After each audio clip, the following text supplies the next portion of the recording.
Sir, आप देख रहे हैं इंडिया 24 अपडेट और इंडिया 24 अपडेट से मैं रामचंद्र जोशी। आज हम बवाना में उपस्थित हैं श्री राम मंदिर के सामने और डॉक्टर भूप सिंह हैं जो महेंद्रगढ़ विधानसभा से चुनाव लड़ने की तैयारी है। आज बवाना गांव में डोर टू डोर इनका कार्यक्रम है, तो इनसे बात करते हैं किस प्रकार का क्या कार्यक्रम है, किन किन गाँव में इन्होंने दौरा किया है और इनकी क्या स्थिति है और किस विषय को लेकर ये चुनाव लड़ रहे हैं। इनके दिमाग में चुनाव लड़ने की किस प्रकार से मन में ठाने हैं इन्होंने। ये पशुपालन विभाग में डिप्टी डायरेक्टर रेवाड़ी और महेंद्रगढ़ रहे हैं, एसडीओ भी रहे हैं और वेटनरी सर्जन भी रहे हैं। तो इनकी किस प्रकार की उपलब्धियां हैं और ये किस प्रकार का मन में धारण करके इन्होंने चुनाव की तैयारी की है, इनसे बात करते हैं। जी डॉक्टर साहब नमस्कार। नमस्कार। नमस्कार जी, नमस्कार। तो जैसे आज आप बवाना में आए हैं, तो डोर टू डोर जो आपका ये कार्यक्रम चल रहा है, तो किस बात को लेकर के आप चुनाव की तैयारी की है और क्या माहौल?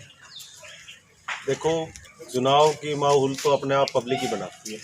मैं पशुपालन विभाग में डिप्टी डायरेक्टर रहा, इस गांव में भी मैं आता था, दूध प्रतियोगिताएं करवाई और जो है ना कि 45 साल से हमारे यहाँ 2 विधायक बने हुए हैं। लगातार 2 ही आदमियों को मौका दिया। कुछ लोगों ने मुझे कहा जी दो है ना ये हर बार आते हैं, बड़े बड़े वादे करके जाते हैं, आप भी आए हो वादे करके चले जाओगे।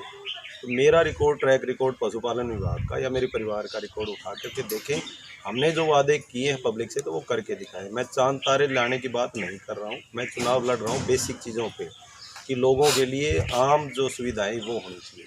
हर गांव में सीवर होना चाहिए, हर गांव में एक मेडिकल ऑफिसर होना ही होना चाहिए, हर गांव में पब्लिक ट्रांसपोर्ट की बस चले ही चले, हर गांव के स्कूल में पर्याप्त अध्यापक हों ताकि बच्चों को अच्छी शिक्षा मिल सके, गरीबों के बच्चे भी पढ़ सकें। सरकार आप देख रहे होंगे कि जगह जगह स्कूल बंद कर रहे हैं। क्या कह करके बंद कर रहे हैं कि स्कूल में अध्यापक ये स्टूडेंट नहीं, नॉर्म पूरे नहीं हो रहे। आप ये देखिए, जहाँ पूरे अध्यापक नहीं रखोगे वहाँ पे कौन पेरेंट्स आज के ज़माने में अपने बच्चों को पढ़ाना चाहेगा। आपने 3 सब्जेक्ट के टीचर रख दिए, 2 के रखे नहीं, 2 के लिए 6 महीने आप 15-15 साल तक टीचर्स की भर्ती की प्रक्रिया पूरी नहीं कर पाते, तो अध्यापक आएंगे कहाँ से? रखते हैं कॉन्ट्रैक्ट के, 2 महीने 4 महीने रख के, वो अध्यापक अनसर्टेन रहता है जीवन में, इधर भागूँ या इधर भागूँ, कौन सा जॉब करूँ, कहीं कॉन्ट्रैक्ट का जॉब रहता है, कभी वो जो है कि उसको डेली बेसिस पे मान के कभी हटा दिया जाता है, रिव्यू कर दिया जाता है, कभी उसको भगा दिया जाता है। इस तरह से कोई शिक्षा प्रणाली नहीं कर सकती। और ये कहावत आपने सुनी होगी, किसी देश को ख़त्म करना है तो उसके शिक्षा तंत्र को ख़त्म करना। अपने आप लोग बेरोजगार हो जाएंगे, नौकरी मांगने लायक ही नहीं बनेंगे। आप कहेंगे क्वालिफिकेशन बताइए, आपकी क्वालिफिकेशन कहाँ से बताएंगे, आपने पढ़ने का मौका नहीं दिया। तो ये सब चीज़ें देखिए, आपको अच्छी एजुकेशन का मौका ही नहीं दिया जा रहा है, सरकारी सिस्टम को फेल किया जा रहा है और उसमें अध्यापक नहीं है, स्टूडेंट छोड़ के जा रहे हैं, तो ये बढ़ोतरी नहीं हो सकती देश में। तो जैसे आपने एजुकेशन का तो बताया, और किस किस फील्ड में आज जो महेंद्रगढ़ में आप मानते हैं किस चीज़ की ज़रूरत है, बड़ी ज़रूरत है? महेंद्रगढ़ शहर तो मेरा जहाँ तक ख्याल है हिंदुस्तान में, पूरे हिंदुस्तान में आप देख लिए घूम करके, इससे गंदी हालात का एक भी शहर आपको नजर नहीं आएगा। यहाँ की सभी सड़कें टूटी हुई है, सभी सीवर ओवरफ्लो है यहाँ पर जो है कि बस सब डिपो बनाया नाम का एक बना हुआ है, लेकिन उसमें आज तक उसका उद्घाटन तक नहीं करवा पाए। बने हुई चीज़ का उद्घाटन नहीं कर पाए, दीमक खा गई है, बिल्डिंग खराब हो गई है।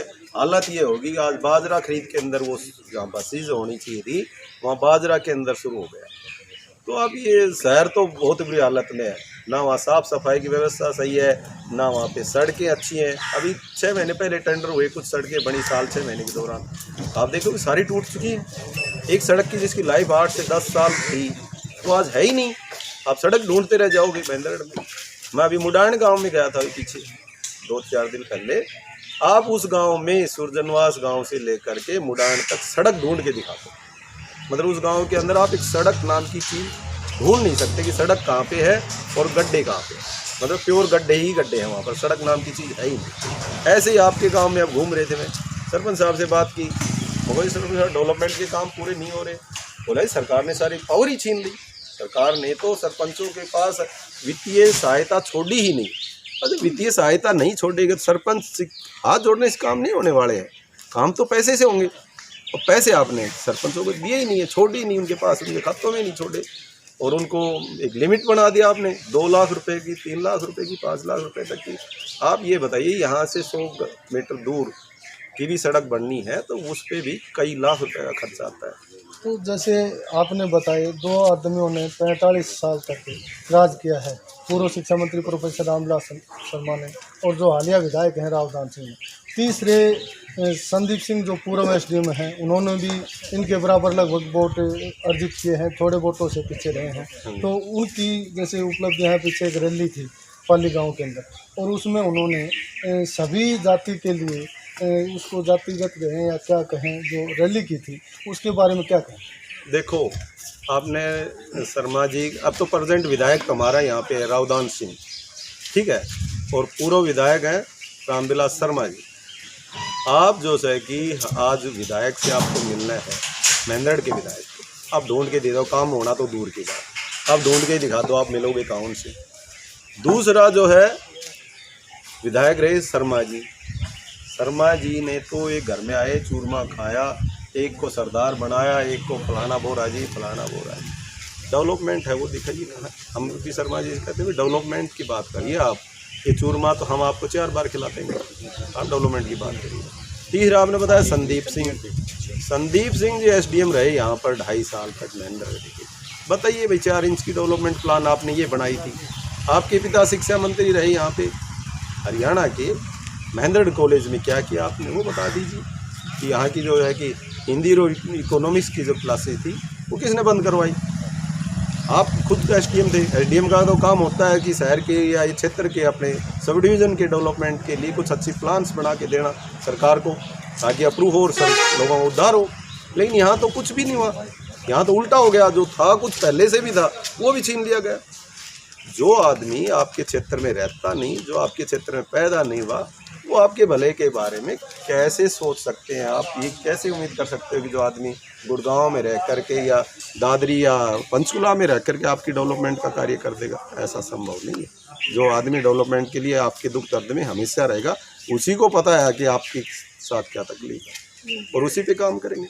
जैसे एनजीओ के माध्यम से लगातार गरीबों को कपड़े बांटे जा रहे हैं, कुछ गरीबों को अनेक सुविधाएं दे रहे हैं संदीप सिंह जी, तो उनके बारे में कैसा क्या आपका कहना? देखो सरकार ने भी पहले भी जांच करवाई है, इस एनजीओ की भी कभी जांच हो जाएगी तो दूध का दूध और पानी का पानी आपके सामने आ जाएगा। ये पैसा किससे लिया गया है, कैसे लिया गया है और कौन लोग एसडीएम ऑफिस जाते थे तब कैसे उनसे पैसे लिए जाते थे इन चीज़ों के लिए, कौन लोग जो है कि और किसी काम के लिए इनके से मिलते हैं तो उनसे कैसे पैसे वसूले जाते हैं, ये सबको पता है। आप 1001 नंबर लेकर 1005 नंबर लेकर ये पेंशन मेरी आपकी 1001वां महीना कब आएगा आपको ये भी पता है। आपकी 5 पीढ़ियाँ गुजर जाएंगी उसके बाद आएगा वो 1001वां महीना। आप 1001 आप 5 पीढ़ी के बाद में किसी चेक पे लिख के दे रहे हो मेरी ये पेंशन आपकी, मेरी ये पेंशन आपकी, मेरी ये पेंशन आपकी। आपको पता है ये महीना कब आएगा? और क्या ये चेक सिस्टम, ये जो आप आज चेक सिस्टम की बात कर रहे हो, आप उसको दिखा के कह रहे हो ये चेक सिस्टम, ये चेक सिस्टम, ये वैलिड है? इसकी तो मियाद 3 महीने है। आप डेट भी भर लोगे तो 3 महीने वैलिड है। वो 3 महीने का आप भर नहीं रहे, आप तो 35 40 साल 50 साल 100 साल पुरानी डेट्स भर रहे हो उसके अंदर। तो आप वो ऐसी चीज़ें संभव नहीं है। लोग वैसे बेवकूफ़ बनने वाले हैं नहीं।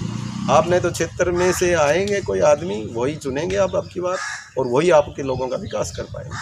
तो देखिए गांव के लोग भी यहाँ पर जो खड़े हैं उनसे बात करते हैं किस प्रकार से डॉक्टर भूप सिंह के बारे में विचार है।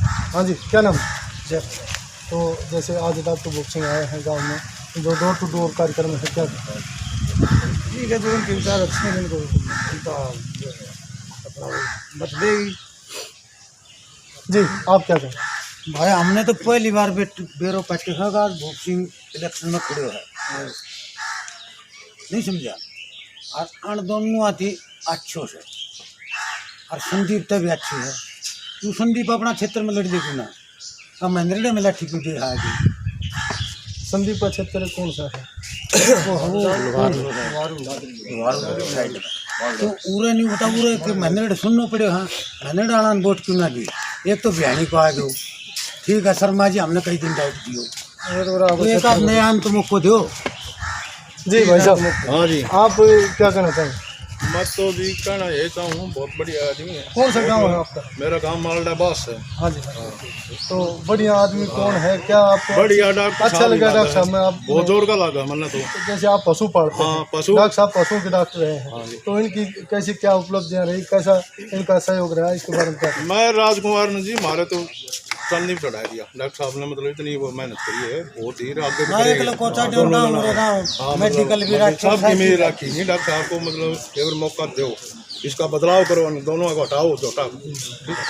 दोनों हाँ जी, क्या कहेंगे आप? डॉक्टर साहब बहुत अच्छे आदमी हैं। पशु विभाग में इन्होंने हमारे एरिया में बहुत अच्छी सेवाएं दी हैं। टाइम टाइम पे मतलब दूध की प्रतियोगिताएं भी लगाई हैं। उनसे अपने इधर जो भी अपने किसान हैं, जो भी पशुपालक हैं, उनको बहुत फायदा दिया है। तो इसके लिए अच्छे इंसान को एक बार देखा जी, 2 स्थान महेंद्रगढ़ में नहीं बनना चाहिए और चाहे कोई बन जाए। तीसरा संदीप स्टेडियम के बारे में क्या विचार है? अच्छे विचार सभी के लिए अच्छे हैं। आप किसको पसंद करते हैं? मेरे लिए तो सारी दुनिया पसंद सारी दुनिया तो विधायक तो एक बनना है। है ना, मैं क्या डरूँ? हमने तो डॉक्टर अच्छे बात है। देखिए दर्शकों, सभी ने अपने अपने विचार रखे हैं, और जो पूर्व डिप्टी डायरेक्टर डॉक्टर भूप सिंह ने भी बताया कि ये 2 विधायक रहे हैं, 45 साल इन्होंने राज किया है, और तीसरे संदीप सिंह जो पूर्व SDM हैं, उनके बारे में बताया कि ये दूसरे हल्के के हैं। और जैसे NGO के बारे में भी इन्होंने सवाल खड़े किए हैं कि NGO में कोई गड़बड़ है, उसकी जांच होगी तो दूध का दूध पानी का पानी आ जाएगा। लेकिन दोनों विधायक जो 45 साल तक रहे हैं, इनके बारे में भी इन्होंने अपने विचार रखे हैं कि इनकी कार्रवाई से, इनकी कार्यप्रणाली से महेंद्रगढ़ विधानसभा की जनता संतुष्ट नहीं है। दर्शकों, आपको कैसा ये वीडियो लगा, किस प्रकार आपके विचार हैं, अपने कमेंट्स अवश्य डालें। जय हिंद, जय भारत।